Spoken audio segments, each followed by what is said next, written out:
It's just terrible. Recording in progress. Okay, Alder.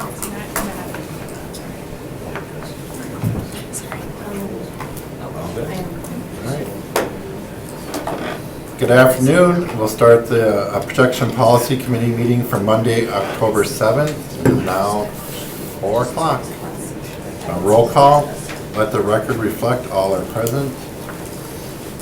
Approval of the agenda. Motion to approve. Do I have a second? Second. All in favor? Aye. Nay. Approval of the minutes for September 23rd, 2024. Motion to approve. Do I have a second? Second. All in favor? Aye. Nay. Ayes have it. On to regular business. We can take up 1 through 4, one roll call. Make a motion to suspend the rules for items 1 through 4. All right, do I have a second? Second. All in favor? Aye. Nay. Ayes have it. Make a motion to approve. Okay, do I have a second? Second. All right, all in favor? Aye. Aye. Nay. Ayes have it. Let me know when you're ready. Okay. All right, under number 5, consideration of possible action on the application for Class B liquor, Class B beer license for Ambridge Hospitality LLC at 1011 Tony Condado Run with the license premise description as alcoholic beverages will be sold from the lobby bar and from the lobby market area of the hotel with the approval of the proper authorities. Staff? Thank you. We would recommend approval of this item. However, we would recommend that council have their license premise description be what is written as the agenda item, as alcoholic beverages will be sold from lobby bar and from the lobby market area of the hotel. On the application, it did also state see attached diagram, which is a description of the licensed premise, so we would ask that that be removed and then approved as amended. Approval? Motion to approve. Do I have a second? Do we have to say it as in As Oh, as is. Approval. it's listed without the C diagram, is that okay? That we, in our agenda, it doesn't say that. It's in the packet information, but it's, the item itself doesn't have C attached diagram, right? Yeah. So I guess I would say the applicant was going to give me an amended application. At this time, I've not received it, so that's why I would recommend that you would approve this license application with the description alcoholic beverages will be sold from the lobby bar and from the lobby market area of the hotel. Okay. So I'll make a motion to approve that. Okay. Do I have a second? Second. Okay, all in favor? Aye. Nays? Ayes have it. Number 6, consideration of the possible action on the 2024-2025 massage establishment license at 1306 Velp Avenue. Attorney? I believe the police Police? department has a report in their request for denial. Yes. So the PD would recommend denial based on history with the establishment at the prior address and with the current address. And I've got some information for you. Okay. I only went back to 2022, but there have been issues there since 2020. I wanted to try to keep it a little bit more relevant. Back in May of 2022, 2 individuals working at the 127 South Military address were cited for performing massage bodywork therapy without a license. Those 2 individuals are still currently working for and are employed at this place of at this business. And November of 2022, we had someone call, or anonymous complainant call in and say she walked in and saw 2 females touching her husband's penis, believes there's human trafficking going on at the establishment. The officer had called the complainant, made contact with her, but when they tried to talk to her about it, the husband grabbed the phone and then hung up on the officers. What they did get from her, the information was that she went there looking for her husband, found him at the spa. When she went in, she opened up the curtain, she saw her husband with workers with their hands on his penis. The husband said that they only had their hands on his inner thigh while performing the massage and that his wife was just jealous it was close to his private area. The The husband was adamant that they did not touch his genitals, and without a victim or any further information, we were unable to do anything else with this report. Officers did go to the business, and it was closed at the time that they went there to talk to somebody. Then in December of 2022, we had a complainant call in because she was there getting a massage, had never been there before, and while she was there getting her massage, she overheard a male come in and was asking the front desk staff for a massage while she was there. The conversation took place where the worker was telling the male, "You can get 2 girls for 1 hour," were direct quotes from that. And quote, "The girl you had last time isn't here." She said the male was telling the staff to take their masks off so that he could see their faces, which she thought to be odd. She was concerned there was some sort of prostitution taking place. She heard the conversation on 11/30 but did not report it until December 5th of 2022, and she didn't report that anything illegal occurred during the massage she was receiving there. So just information there. February 2023, police went to the establishment with inspection. One of the workers was taking a nap in the front room with personal blankets. May of 2023, there was a worker there, similar compliance check on a couch underneath and on top of personal blankets with personal items on the table next to her. Excess food and food appliances were noted to be in the back. Inspections called and cited the female that was on the premise for sleeping in the business. Fast forward to May of 2024, we had officers go out to the business to educate them on the new city ordinance and explain all the rules and regulations. The business then moved to 1306 Velp Avenue. A compliance check was done there August 27th of this last year. Worker there was not licensed. The city license didn't reflect the current address, so they issued written warnings to 2 workers that were on scene, and those 2 workers were the same workers from the original May 2022 incident that were cited for performing massage or body work therapy without a license. So they're still working there 2 years later. In September, on the 5th, police assisted inspection with a compliance check. Workers were on scene performing massage without a license. At this time, both the owner and the worker were both cited. And then today, we had a compliance check done this morning, and there was 1 worker there with the state license and no other customers. So they were in compliance as of this morning. The female listed as the owner was cited back in 2020 for performing massage therapy without a license. She is not licensed in Wisconsin as a massage therapist. She doesn't even live here. She's from Illinois. And she was cited again as the owner on September 5th of 2024. So just to kind of catch you up there. The 3 people that we've had contact with that were at the establishment that have been licensed or warned in the past still currently don't have licenses as of this morning in the state of Wisconsin. And the 1 female that has always had a license that they saw there today still has a license, and it's good until the 2nd month in 2025. That's all I have for you. Yeah, so my first question, so did we already grant a license at 127 South Military? Yes, we did. And now she's relocating to this other address? Yes. So as part of the process, she needs to get another one at the new location? Yes, it has to reflect the current address of Okay. whatever the location is. And admittedly, on the behalf of the police department, we didn't do a thorough investigation when we recommended approval for the 127 South Military address. So this time when it came through for the Velp Avenue address, another one of our officers caught it and said, "Hey, we've actually got some pretty significant history here. You should know this, take a look at it." And so we did, and that's why we're here recommending denial today. Okay.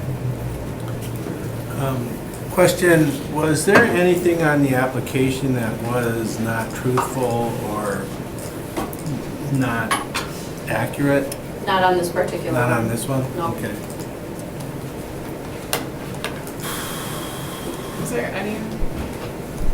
Is that number online here to speak to that item by chance? Is anyone here on Zoom for the massage ordinance, item number 6 on the agenda?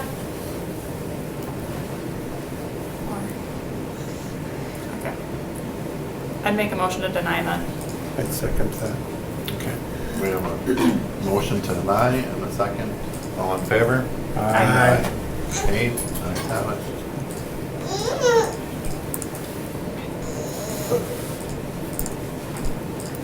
Do we need to give a reason why or no? Okay. It'll be reflected in the minutes. Recording. Just a little housekeeping, everything that's discussed today is a recommendation to common council, which is, next one is October 15th at 6 PM. Number 7, consideration of possible action on the appeal by Kensley Cochran regarding the dangerous dog declaration. Here. Who's going first? So Attorney Wood's here just to manage this as a quasi judicial because it's an appeal. And then I can answer any questions you all have about applicability of the ordinance. And Officer Magus is here on behalf of the city. Okay. So So, yep, what do you want me to? Yes, either way, please. whatever Okay, works for yeah, you. just, thank you. So at this point, a declaration has been sent out. I think that the respondent She's is just here. being fussy if I said that. And at this time, we would allow that person to have an opportunity to explain to you all what evidence that they would have to support that their dog should not be deemed a dangerous dog. If it is deemed dangerous, it does have to leave the city. Your decision will also be finalized at council, so it'll be 5 days from the decision at council. But now, at this time, I would invite the respondent up here if they would like to talk to the board. Come on up. Do we need to open the floor for this one? It's a quasi judicial, so it's actually, I think Attorney Wood will probably have to swear the person in. Yeah, You okay. don't have to open the floor. It's been a while. It's fine, yeah, no problem. You can take a seat up here if you'd like. Oh, sure. Sure. Or stand stand, at it's up the to you. podium, whatever. Yeah, whichever you're more comfortable with, but I will just ask, do you swear that the testimony you're about to give today is true? Yes. And then your name and address for the record, please. My name is Kelsey Kogan. My address is 1362 Russell Street, Green Bay, Wisconsin. I just wanted to ask for another chance, basically, to see if there's any chance you guys would consider to CM Dina an at-risk dog versus a dangerous dog, just because I am actually trying to move. I co-own my house with my ex-husband, and the divorce has been final for 2 years, so it's a civil matter, and I'm trying to force him to sell so I can get my equity and move into the country. So I was in the country for over a year with Zena, and all I can say on her behalf is she's a great dog. I wasn't there to protect her, and I apologize with all my heart that I failed her and failed you guys by letting her get out. I have new house guests, so there was a little commotion in my house as of recently, and she will be chained to the tree outside if given another chance on top of being fenced in with a latch on the door. I understand that you guys have to do what you think is right, and I live next to a school, and I would never ask for another chance if I thought she would ever hurt anyone, especially intentionally. The woman, I believe, according to the statement I read, intervened to protect her dog, and while I can't say I wouldn't do the same thing, I wholly believe Zena did not try to hurt this woman, and it was most likely a dog-on-dog altercation to start, which still isn't fair, and I wasn't there to see Zena's side. So that's all I can say really, is I'm not trying to deny anything that happened, but just ask for another chance. Thank you for your time. I'm so sorry, I'm so emotional. My first warm it feels like. Thank you guys. Oh, wait 1 second, we may have some questions. Oh, sure. I've never done this before. I'm so sorry if I'm not professional. I'd like to acknowledge I received some emails today, basically supporting her desire to give the dog another chance. There were 3 or 4 emails from different people that stated the dog, in their experience, never showed violent trends. I just want to put that on the record that I received that from 4 individuals. Now, you stated that right now you're taking things into your hands by having the dog chained within a fence. Yeah, so there is a fully fenced in yard and the back garage door has latches. And then according to my recollection, I latched her in the backyard when I started to pack. And I know that there's a couple teenagers that recently moved in and they really like Xena, so they go, instead of saying hi to their own dog, they say hi to Xena. And, you know, they don't know if they did it or not, and I'm not gonna accuse anybody of anything. She's my responsibility, and I was on the property.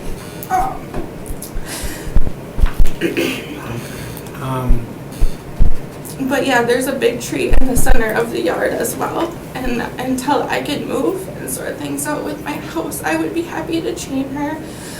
In addition, so even if for whatever reason the fence and the latches weren't enough, there's secondary precautions in our front door. I actually blocked it, so it's locked at all times. Thank you so much. I'm really sorry, you guys. How long have you had the animal? I've had her since she was I bought her from a breeder in Black Creek. I've had her whole life, all 6 years. She helped me raise all my babies. And it looks like there was 2 incidences?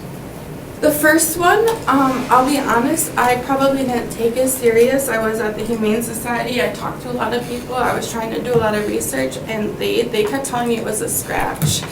And they have dogs that go through there 3 or 4 times. And I think they were really just trying to provide some condolences. So the scratch, because it is an open wound, I totally recognize how you guys have to view it that way. I'm not arguing that at all.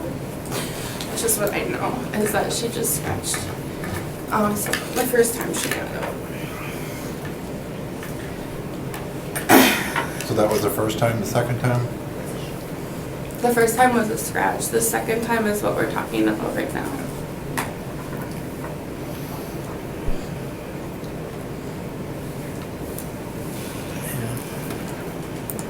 Bear with us a lot. No, I understand. I was a caregiver. You guys, I have documentation experience. I get it. Any other questions? You'll have an opportunity to come back and do more questions after our main officer. Okay. Sorry, Logan. Anything else you'd like to say at the moment? If not, Just that I definitely know the signs and symptoms of a dog that's aggressive. I've had to do that before. My mom used to breed dogs, so I'm not naive.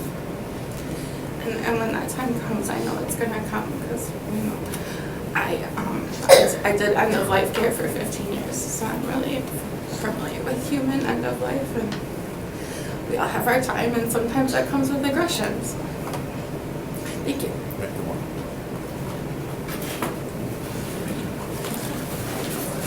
Officer Maine? Next we'll hear from Officer Maine. And then I didn't say this at the front, but each side will get an opportunity to respond to each comment. You will have the same amount of time. You don't have to use the entire time, but you will have the same amount of time. So go ahead, whenever you'd like. Oh, I'll swear you in first.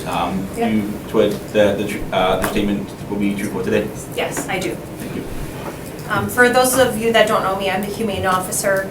These cases are very difficult. Obviously, these pets are, family to those that we have to deal with. I consider this dog for a dangerous dog declaration for many factors and for prevention moving forward to avoid some issues. So, July 21st of 2024, one of our officers was dispatched to a dog bite incident. There was an Airbnb rental where a Florida resident was occupying. He was walking his dog when they were attacked by a loose German Shepherd dog. This is Xena, a German Shepherd dog owned by Kelsey Cocken. And at that time, the dog did not hold a state-required rabies vaccination or license. The dog needed to be impounded to our isolation facility for a quarantine. State law, which I am certified with the rabies reporting in the state of Wisconsin, if an animal is current on a rabies vaccine, it can be quarantined at home. If it is not, it has to be quarantined at an isolation facility. So the dog went to our contracted isolation facility, which is the Wisconsin Humane Society, for a 10-day quarantine. They're observing for signs and symptoms of rabies. At that time, our officer had indicated that there was a wound that was apparent with a scratch. And that can be, and it did break the skin. They don't know if it was a scratch caused by a tooth or a claw mark of the paw, but either way, it's animals groom themselves. There's a concern of saliva into an open wound, and therefore there's an exposure, so it's still considered a bite by state standards. Fast forward to Ms. Cocken getting the dog out of the Humane Society. She did acquire a license, so that was great. On September 30th, I heard a West Side officer call out for assistance. He had been flagged down by a woman who was walking her 2 leash Chihuahua dogs, flagging down, screaming for help. He requested my assistance. I came there.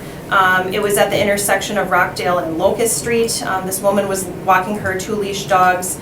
The German Shepherd and another smaller dog were loose together after escaping a property at 1362 Russell Street. The woman was stopped just talking to a random neighbor on Locust Street, and the German Shepherd came running up, bit her Chihuahua dog, had its head in its mouth, and she intervened and she sustained puncture wounds to her neck. She injured her left leg, her knee and her ankle. She had to be transported by rescue to a hospital, and she stayed there for a good chunk of the evening because the hospital was really backed up. Her dog eventually ran home. She couldn't find it because of the altercation, this whole thing. So the concern that I have is obviously we have not only exposures to humans, but we also have exposures to animals. And I do believe that this dog has dog aggression, not human aggression. But the bites to people obviously happen during intervention when people try to break up a dog fight, and this is what happens. Leash dogs, unleashed dogs, they're not on an even playing ground, so dogs exhibit different body language and behavior and that sort of stuff. The main concern that I have with this is their property is kind of located on Russell Street. If you're familiar with 9th Street Floral, it's like right behind there, and next to a few houses down from Jackson School. So if there were to be some kiddo potentially walking their dog in the neighborhood, and this dog is loose again, and they try to intervene, at what point do we have a facial bite or something worse? I did talk with Ms. Cocken, and I asked if the dog, if they had insurance for the dog. They weren't sure. They had homeowners insurance, and I did explain, you know, check with your homeowners insurance. I do not know if the medical bills or associated costs from the last incident were covered, and I told her state law indicates that an animal owner is liable for any injury that their dog causes on or off property.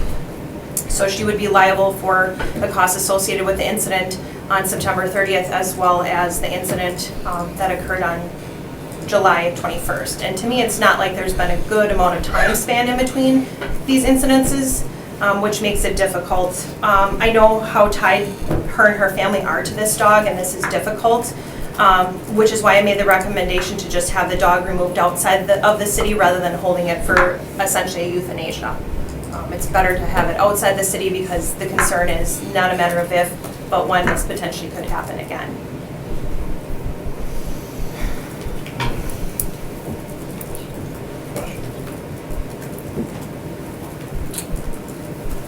Okay, thank you. No Thank you. questions?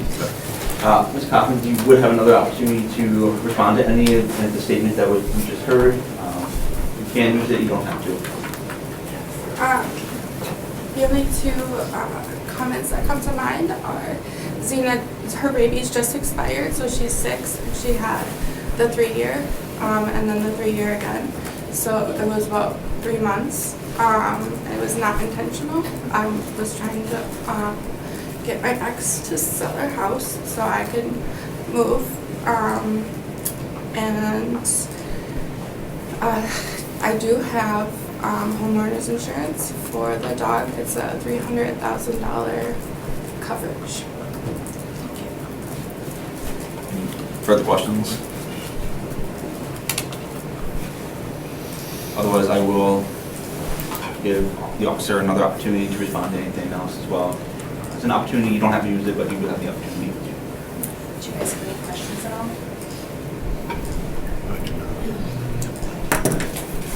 All right, at this point, testimony is done. The board can convene and discuss and come to determination. Whatever decision is made today will be heard at council, and then ultimately, just procedurally, if depending on the recommendation, there may be more opportunities for appeals. But at this point, determination can be made by this board, and then it'll all be reviewed by council. So, I'll leave it to you. Comments? Well, we definitely have two definite incidences that are occurring recently.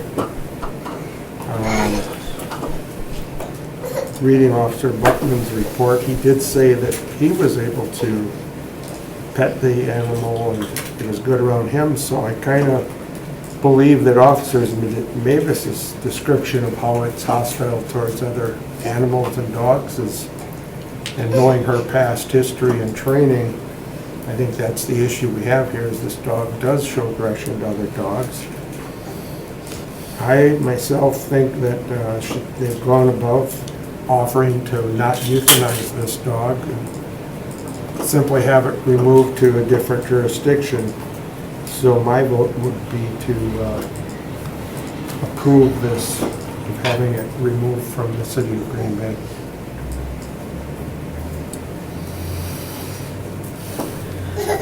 I would just say, I know this dog's been with you for a long time, and I do have serious concerns in the proximity to the school and two very close, within 2 months, incidents. I have little kiddos myself, so if one of my kids went to that school and I knew of this incident, and I didn't vote in favor of the dangerous dog declaration and something were to happen, that would be a tough decision for me to live with. So I am also in favor that someone needing to be transported via EMS with some very vicious wounds, even with all the other experiences saying the dog has been a well-mannered dog.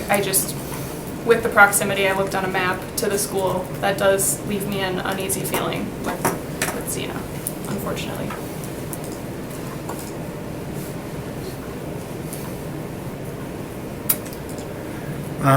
I tend to agree with what's been said. I'm wondering if there is it sounds like there is a desire to leave the city and it's being hung up by outside things. If we go through this and approve the dangerous dog declaration and then council approves it next week, then there's 5 days that has to occur, is that right? And we're talking about literally a week and 5 days? So procedurally, I'll just reiterate and see if we're on the same page. So yes, the decision we made today, that will be reviewed by council. If council deems this dog dangerous, they have 5 days to remove the dog from the city. They also have a short amount of time to also appeal that decision to circuit court. So, It's okay, you're fine. so there is going to be some delay here still. Obviously, the decision we made today and it won't be reviewed until next week, Tuesday, by council. Is that what you're asking, procedurally what's going on, what's next? Yeah, I just want to know, okay, so if the declaration is made, what is the time frame when the dog would have to? Yep, so we would have to wait until it's approved by council, and then there is that 5-day window after council approves. Yeah, so If just for council a little, I'm sorry, just for a little additional clarification, if you were to deny the appeal and council, affirms that denial, it's absolutely no more than 10 days, or the main officer has authority to seize the dog that hasn't been removed. So just as like a last amount, I mean, I think it doesn't really give discretion to you all to suggest a later date. Gotcha. To some extent, the humane officer may have some ability to provide some time, but it's really set by ordinance. The final time is that 10 days after the end of the appeal process. And thank you for that clarification. The 5 days. It's fine, is- it's just an additional timeline. There's a couple of timelines Yep. set out in ordinance. Yep. So potentially only about 10 days from Tuesday if it's denied.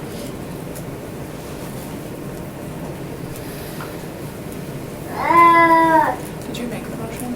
No, I make a motion that we deny the appeal by Kelsey Koken regarding the dangerous dog declaration. A second. First and a second, all in favor? Aye. Aye. Nay? Ayes have it. So this will be reviewed by council next week, so. Is that something I need to adhere to or not? It is suggested to show, but that's totally up to you. I just wanted to know, I don't want to. If you do attend, they'll probably give you an opportunity to speak if you'd like to the whole council. There'll be 8 more alders there for final decision. If you don't, that's also, they take the information from the committee. Thank you. Thank you. Good luck. Ready? Okay, on to number 8. A request by Alder Stevens, which is myself, for consideration of possible action on the possibility of removing the invocation from future common council meetings. So I'm bringing this forward just to have a discussion if we want to continue or end this invocation at our common council meeting. I would just like to state, in my short 6 months on this council, this is a recurring theme. I hear from neighbors and constituents that they don't understand why we do this. It's not something that is routinely done at some other local municipalities or just nationwide. It's not the norm, and I've had constituents say to me that they feel uncomfortable sitting in council chambers having to sit through this. So I would be in favor of referring to staff to get a little more additional information regarding how widespread invocations truly are at this level, so that we can make a better informed decision. Because if it's the norm across the country, I'm okay with putting some parameters on it a little bit. But if it's not, given what I've heard from constituents, I would be in favor of removal. Any other comments? Questions? I've been asked to read a Is that from Alder? Yes. Okay, you You can. asked me to read it. This is from Councilman Chris Weary. He says, "Good morning, please read this tonight.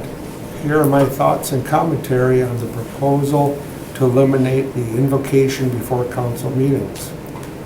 I am in favor of keeping this tradition. As a city, we are not endorsing any one religion, but acknowledging a higher power that we thank and seek guidance from. Invocations before meetings in the U.S. date back to the 1700s and continues today in the U.S. House of Representatives and many other governmental bodies.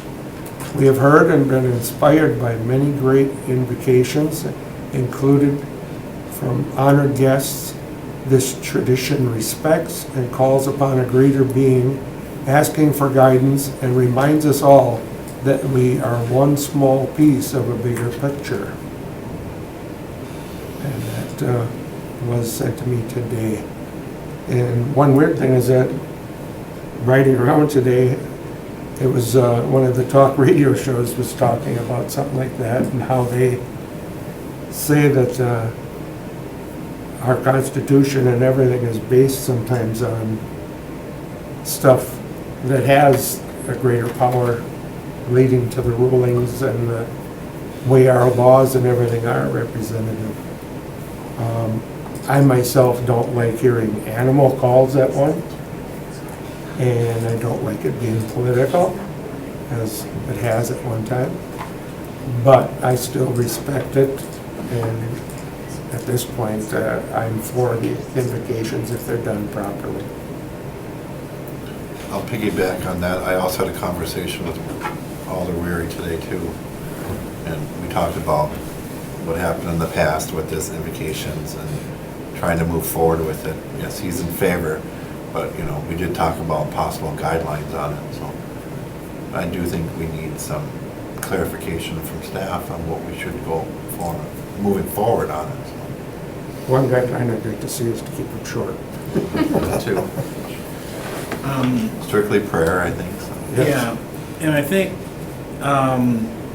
the discussion does not recognize that 20 to 30% of Wisconsinites do not particularly believe in a being that's greater.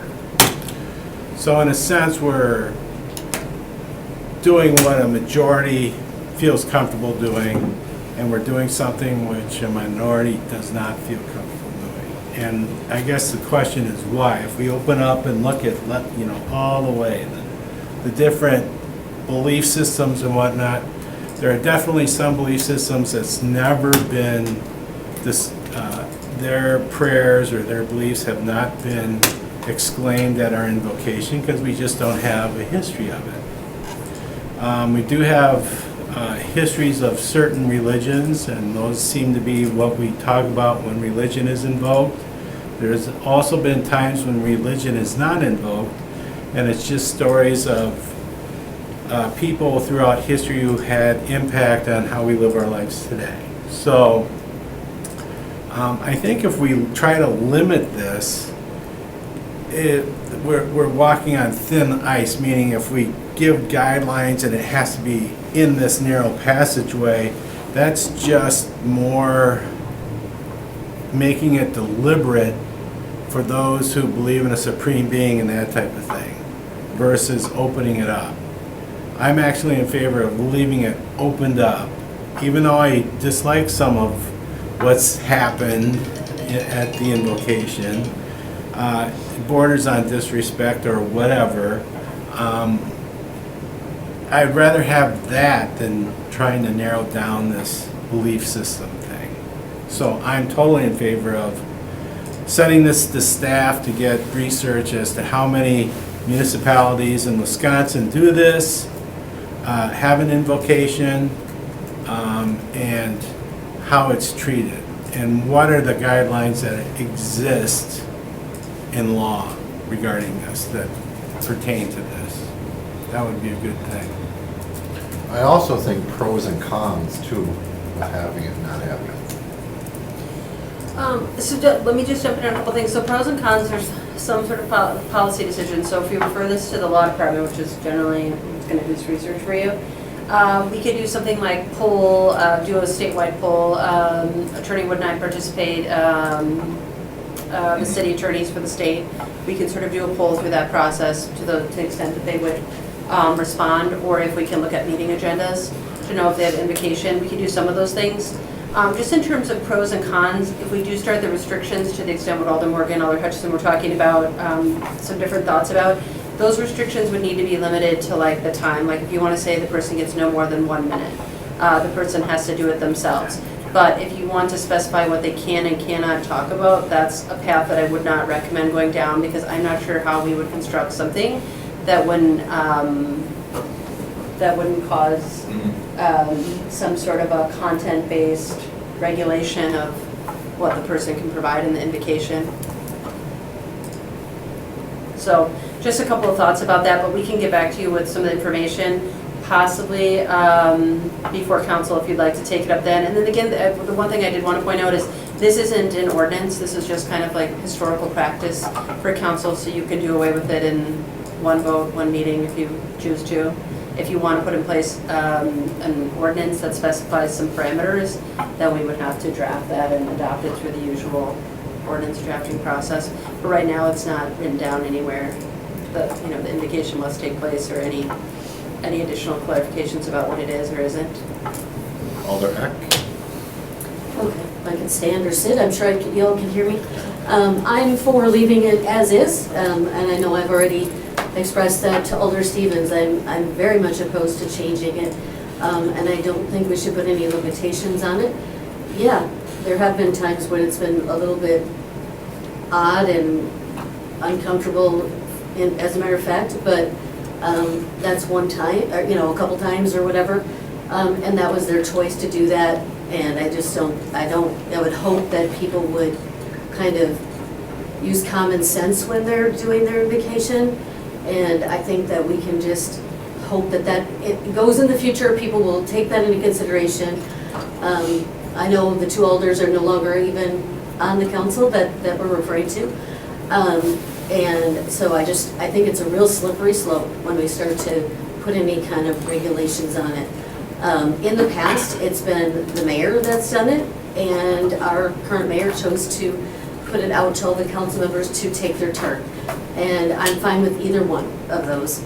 But I'm against any kind of regulations on it, and I would like to leave it as is. Thank you. I guess I agreed with how she said it. One of the favorite ones I remember was when you read your mother's letter. And that was really nice. I kind of live in a sheltered life, I guess. And I was kind of shocked to hear you say 20-25% are against it. I'd like to see the facts on that. It's hard, I look for facts. It's difficult because people don't like to share their non-belief, if you call it that. Right. So it's always difficult when people ask. It tends to be a lower number than what actually is. And how they come up with a real number, I have no idea. Yeah. But it's And I did appreciate this past meeting where the alder chose not to do one. That was his discretion. I thought that should be available to alders if they have their feelings that way. So I hope that's in consideration also. Can I add something? I've never had one person say that they're uncomfortable with it in my district. So I just want to make that, in fact, nobody in the entire city, because obviously anybody can tell me. I've never had anybody say anything negative about it, about the actual act of an invocation. I mean, there might have been specific ones I've heard about, but in general, the idea of the invocation has not been a negative. No negatives whatsoever have been expressed to me. I guess I've had a couple, Yeah. just questions when they viewed, it's not a well-watched TV show, I guess, or whatever. But when people tuned in, they had to see something. I had a couple times when I was asked about the invocation, and it was kind of like, they didn't understand why we needed it, but that was just 2 times, so. Yeah, and I would just say, my goal is always that every neighbor in the city feels comfortable getting involved in the democratic process, no matter what that looks like. And for a lot of people, that first step is coming to a city council meeting. So, again, I will reiterate, it's been nearly a dozen times now that I've heard from neighbors at different events, places I go, hey, I wanted to go to watch to see such and such thing on the council meeting. Why do you guys do that? That made me so uncomfortable. So I appreciate that you haven't heard it, but as I said, I mean, people want to get involved in their democratic process. So if I've heard it nearly a dozen times in my 6 months, I think there's some merit to that. I have So- to say in 30 months, I've never had one person say that. I've heard from both sides, so yes and no. So that's why it's out here, discussion. Always internally, some like, well, we just need to get rid of it. Discussion, Some yeah. like, keep it. I'm like, well, let's get this out in the open, let's talk about it, so. Glad you brought it forward. So, I'm okay with referring it to staff as well. Get So, clarification. is there a motion to refer to staff? I thought I don't think the motion was a motion. No? made to you? Okay, I'll make a motion to refer to staff for some additional clarity, pros and cons, and You mean legal pros and cons, right? legal pros and Making a list. cons, and just a statewide poll, how many municipalities in the state truly Okay. do this? So legal pros and cons, and then to the extent that we can pull municipal data about other cities and their councils if they do an invocation. Right. Okay. I'll see to what extent, to the extent it helps deliberation, we can have that back by Tuesday. I realize normally the process is for the council to approve that referral, but I understand it's part of your delivery process, so I'll do the best I can to get you some information. Certainly, the data to the extent we can have some of the municipalities respond before them. Attorney Woodard, I can send out that request for information and look at some of the other cities of our comparable size too and what their agendas look like. I'm not in a rush on this either, so if we need some time, let's take some time. Okay. Okay, I'll second it. Okay, all in favor? Aye. Nays? Ayes have it. Thank you. Yeah, you hit the two I thought. What? You hit the two I thought you were here for. She's here for the next one. No, I don't know. Ready? Yes. Number 9, That is right. consideration of the possible action General Ordinance 27-24 and ordinance amending section 4-10F. Is that 1? Green Bay Municipal one, yeah. Court related to alcohol beverage license restrictions. Attorney. Sure, so we made this change, request of the clerk's office, but also was part of, and actually, I'm sorry, I'll let the deputy clerk tell you more about it, but from our perspective, this was part of the referral related to the draft, and this ordinance actually sunsets, but I'll let the deputy clerk tell you more about what it does specifically. Yes, so currently a license holder throughout a license year can ask for up to 90 days outside in a limited expansion of property. So for example, if they have a parking lot, they can license their parking lot for like 1 or 2 days events. And the ordinance allows no more than 3 consecutive days. In March and April, a communication was brought forward by some members of the Brown County Tavern League, just asking for it to be extended during draft time. So this is a sunset ordinance that would allow them to do this for up to 5 consecutive days during the April 1st and May 1st timeline, kind of allowing a little more time with the draft. Okay. Comments? Motion to approve. All right, do I have a second? Can I ask a question? Yes. Is there a reason we don't like go 6 or 7 in case someone wants to start a day early or a day late? There isn't a specific reason. We picked 5 because we thought that added 1 day before and 1 day after the actual scheduled draft, but if there's no, like restriction that you couldn't decide to amend it to 6 if you'd like, if you Okay. prefer that. Do you know if they're cool with it, the ones who brought it to your attention, if 5 days is okay? They mean- were unable to attend the meeting today. They were just recently sent it, which they're looking at right now. Well, it sounds like you added some days. Yeah, That's the request was to extend it, but if you'd like to extend it longer, we can. only if there's a desire, I don't wanna, Yeah, maybe the, Jen, do you have any thoughts about longer periods? We wouldn't have an issue with it being longer. I know through sitting through some of the draft meetings, at least for us security-wise, it seems that starting that Tuesday is when events will really start kicking off of draft week on Tuesday through Saturday. So, okay. So 5 days would cover it. yes. Okay, I'm cool with it. Second. Okay, all in favor? Aye. Nays? Ayes have it. Informational massage establishment report. This report is new to us, so, Lieutenant? It is new and we have nothing new to report since our last meeting. Okay, thank you. Liquor violation report. Lieutenant? Nothing new. Thank you. Liquor license report, is that the same too? Nothing to report? Nothing to report. Still no available liquor licenses at this time. All right, thank you. Cool. Take a motion to receive and place on file. Motion to receive and place on file. 1 through 3. 1 through 3. Do you have a second? Second. All in favor? Aye. Nays? Ayes have it. Adjournment. Motion to adjourn. Do I have a second? Second. All in favor? Aye. Nays? Ayes have it. We're now adjourned. Thank you.